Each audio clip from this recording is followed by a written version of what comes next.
Hello friends, আজকের আপনাদের সামনে একটি সুন্দর দৃশ্য নিয়ে হাজির হয়েছি। প্রথমে ড্রয়িং পেজের মাঝ বরাবর একটি সোজা সরলরেখা টানবো। দেন আমরা পাহাড়ের ত্রিভুজ আকৃতির মতো করে পাহাড় আঁকার চেষ্টা করব, যেরকম আমি আঁকছি। তারপরে এখানে দূরের গাছপালা আঁকবো বাঁকিয়ে বাঁকিয়ে পাহাড়ের নিচে দিয়ে।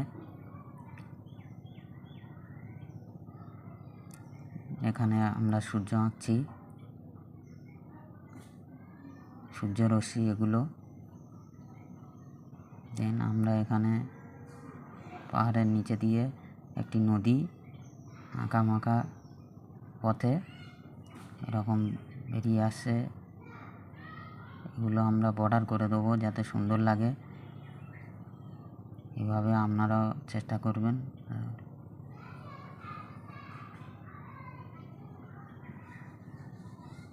বর্ডার করে দিয়ে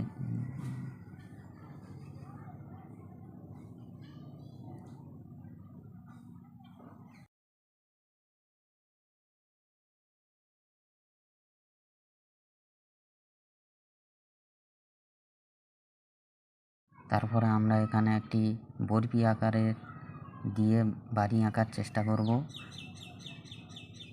দেখুন, যদি আপনারাও চেষ্টা করেন তাহলে খুব সহজে এই দৃশ্যটি আঁকতে পারেন। দৃশ্যটি দেখতে খুব সুন্দর লাগছে, আশা করি খুব ভালো লাগবে আঁকতে। সহজে এইভাবে আঁকার চেষ্টা করুন। এখানে আমরা একটি নারকেল গাছ আঁকার চেষ্টা করব, দেখুন, যাতে দৃশ্যটি সুন্দর লাগে।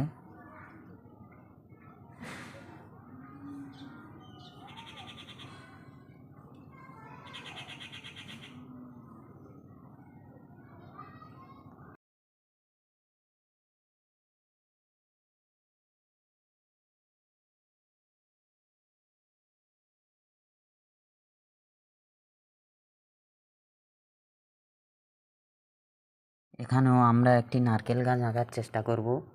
এবার নারকেল গাছে যাতে সুন্দর দৃশ্যটি সুন্দর দেখতে লাগে,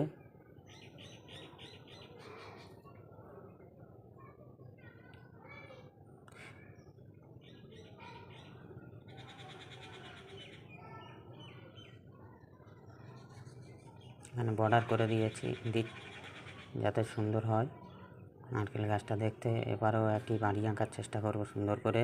প্রথমে বরফি আকারের করে নেব, তারপরে বাড়িটি আঁকবো, খুব সহজে হয়ে যাবে। এবং নিচের দিকে এখানে দরজা, এখানে জানালা হচ্ছে, এবং পিছন দিয়ে বাড়ির পিছন দিয়ে কলা গাছ, যাতে সুন্দর লাগে দৃশ্যটি।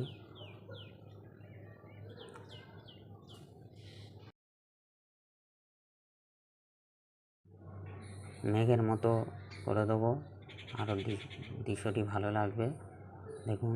এবং পাখি করে দেবো এরকমভাবে। খুব সহজে আপনারা দৃশ্যটি আঁকতে পারবেন। Okay guys, thank you. যদি দৃশ্যটি আপনাদের ভালো লাগে তাহলে লাইক, সাবস্ক্রাইব ও শেয়ার করে আমাদের পাশে থাকবেন। এবং এখানে পেন্সিল দিয়ে